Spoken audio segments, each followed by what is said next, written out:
Of course, this being All In week, much of the attention is on the attendance and the ticket sales for this particular show. And that was sort of brought to the forefront via some comments from Will Ospreay as part of an interview he recently conducted with Ariel Helwani on the Ariel Helwani show. So Will Ospreay is determined to get All In to 50,000 tickets. Speaking with Ariel Helwani, headliner Will Ospreay was asked about All In's ticket sales surpassing the 42,000 mark, to which Ospreay lined out a further goal of wanting to see it reach even higher. He says, "My mission, honestly, I really want to try to get it to 50,000.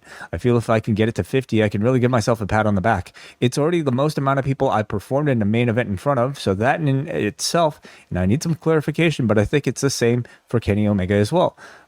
Side note, that is correct. Yeah. No Wrestle Kingdom that Kenny has headlined has even come close to what All In has already sold so far. So he also says, "I'm super determined to do everything I can. I know I'm doing a couple media rounds and I'm doing some big interviews coming up soon. So I'm hoping I can talk the public into coming over and just putting it over 50. So of course it is worth noting that WrestleTix currently, as of today, has All In at just over 43,585 tickets distributed. And that would mean for Will Ospreay to reach his goal, which I'm assuming he's using the WrestleTix number for. We should maybe clarify that, if we're using that as a metric. 6,000 something, in 4 days certainly feels challenging, at their current rate. But do you think it's viable, Kate? And ultimately, what do you think this number will settle at?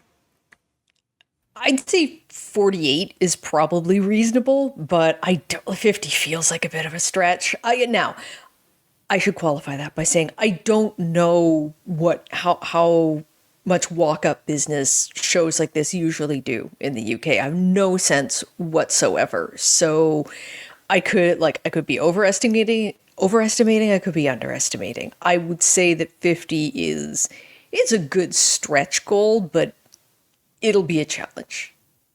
Just for some other numbers for comparison's sake, All In 2 years ago at Wembley Stadium had 53,393 tickets out. If we're strictly talking about turnstile count, that would be 46,476. That is, of course, not the number that Will Ospreay we're talking about right now. 50,000 is tickets sold, not the amount of people that entered the building. WWE also, maybe we should worth discussing because it is somewhat part of the conversation this week. WrestleMania Night 1 sold 50,816, or at least, let me correct myself. That was the announced attendance by WWE, 50,816. The Stadium Authority had WrestleMania Night 1 at 47,093. Night 2, according to WWE, 55,255 attendance. The Stadium Authority had it at 50,033. So we love maybe the online discourse and comparisons and things like that. Those are some of the figures we'll be playing with. We'll see if it does reach maybe a 48,000, Kate, there would at least be maybe enough. Even without it, I feel like this is, how would you assess the success of All In? Just even assuming it doesn't reach 50, but somewhat falls in the range of, let's say, 44 to 48, what have you? What would you say? I mean, falling short of the number a couple of years ago would be a bummer, but this still feels like it's a hotter show than it has in the last couple of years, I would say. Yeah, I would certainly suggest, compared to maybe expectations going into this show and how I would suggest laggy, sales were in the weeks before the main event announcement, this feels like a really strong success to me. By the end of this, we're going to be reaching, this is the third highest attended AEW show, period, and one of the highest attended professional wrestling shows in history. So I don't know how. Of course, people will be able to turn that into some sort of argument for how this will be a failure, but it really is not. I mean, it is not. No, it's by no means there's no measurement. There's no reasonable measurement by which you could refer to this as a failure. Yeah. And of course, if you're going to make WWE comparisons, this is not accounting for how much average ticket cost is, which are probably quite different compared to WrestleMania. So keep that in mind before you enter your online discourse. But that big number will hopefully come out, in due time following this weekend. He comes out and he's talking about what it's like to be a British wrestler. He says this is where he started all around the UK. He started by, not making much money, and therefore he had to work at 6 a.m. at building sites to make enough to fund his passion every single day. And that this was all done to show the people that the UK is where the best wrestle. He says he loved being in the foxhole with vets of the UK wrestling scene like Doug Williams, Greg Burridge, Mark Haskins, and Jody Fleisch, paying tribute to guys who aren't here anymore like Chris Travis, Ryan Smile, Mad Kurt, and Scotland's own Lionheart. And this prompts a Lionheart chant. He mentions that Kenny Omega is not here. Ospreay, though, delivers a message to him watching at home. He tells him that nobody respects him more than he does. But it all went out the window after he mentioned his son. And he has promises to make. And the promise he'll make to Kenny is that you don't want to fuck with a man that's looking after a boy. There's a debt waiting to be paid for all the ones who have followed him from the start. The UK are going to help him show his boy that heroes are ordinary people who could do extraordinary things. And this Sunday, he's taking it all. Here we effing go, which I trust is their local football chant, Kate. So my question to you, was this a promo that was capable of selling enough tickets to take this show past 50,000? I think the thing with this, the battle with Kenny, is that they've already done so much to push it in the right direction. It's like, I don't know that it was going to be this match that's going to push it over the top. If anything, you're kind of relying on the undercard now, excitement about the other matches to sort of fill things out. Because I think that the promise of Omega versus Ospreay 3 is a big deal on its own, which is why I think they did start moving a lot of tickets after it was confirmed. And I think that they've done a very effective job of building the feud on through TV time. So yeah, was this a good sort of last kick at the can promo? Sure, it was good. I don't know that that's going to be a big difference maker between now and Sunday, though.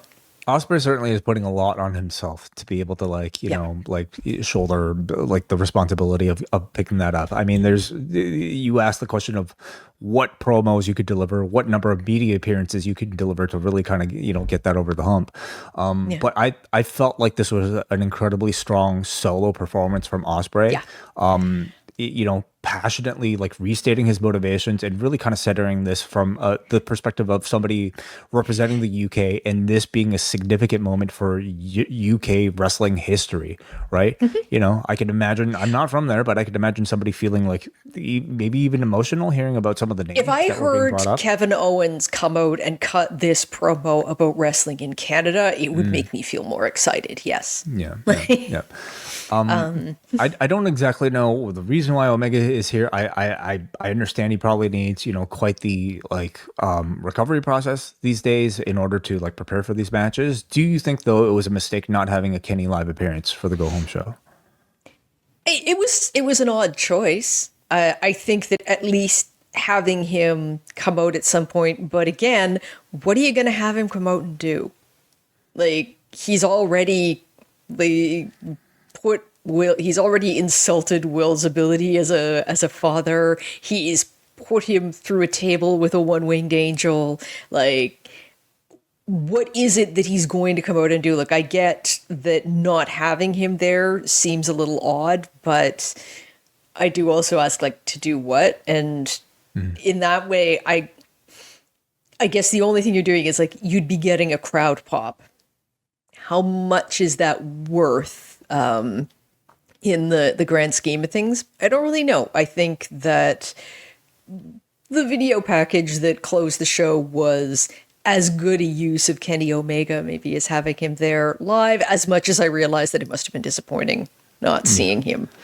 I don't fully disagree. I think, the heat from him not being here, I feel like it's probably just as strong as anything he could have done on screen, right?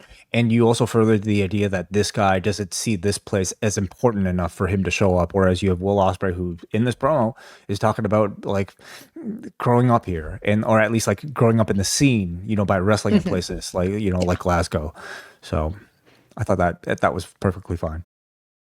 We are wrapping up the summer big on the Post Wrestling Cafe as John Pollock and Neil Flanagan are flying to London, England for live on-the-ground coverage of AEW All In London. Also this month, we conclude our reviews of Dark Side of the Ring and WWE Unreal Season 3, reviews of ROH's Death Before Dishonor and TNA Lockdown, Rewind Away will cover the WWF Aggression album, and Book Club will cover Total Nonstop Agony by Vince Russo. Sign up now at postwrestlingcafe.com.